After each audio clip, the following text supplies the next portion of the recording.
សួស្តីបងប្អូនខ្ញុំមានទូរស័ព្ទម្ដងអានេះប្រភេទ Vivo model វាគឺ Vivo Y33 Y33 S 5G បងប្អូនទូរស័ព្ទនេះវាស្គាល់ទៅចំនួនបន្តិចប៉ុន្តែការប្រើប្រាស់គឺនៅដើរ smooth មែនទែនប្រភេទ version China ប៉ុន្តែមាន Play Store ពេញលេញមាន Google Service ពេញលេញបងប្អូនទូរស័ព្ទនេះ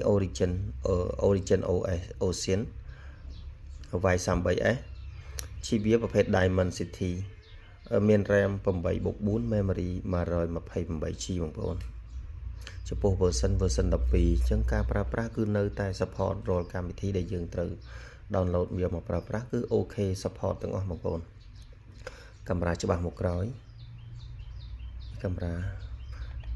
ទូរស័ព្ទនេះគឺ support 5G ដើរ smooth មែនតើបងប្អូនដើរ smooth អញ្ចឹងបងប្អូនដែលមានតម្រូវការត្រូវការទូរស័ព្ទមានតម្លៃសមរម្យតម្លៃក្រោម$50អញ្ចឹងបងប្អូនអាចឆាតមកបានដូចជាមាន Vivo Y33S ណាសំណុំស៊ីនអេក្រង់ស្អាតកាមេរ៉ាច្បាស់ថ្មកាន់ support 5G អញ្ចឹងបងប្អូនឆាតមកលក់ជូនត្រឹមតែ$45ទេណាបងប្អូនបានតែទូរស័ព្ទណាបងប្អូន$45អញ្ចឹងត្រូវការឆាតមកលឿនៗអរគុណច្រើន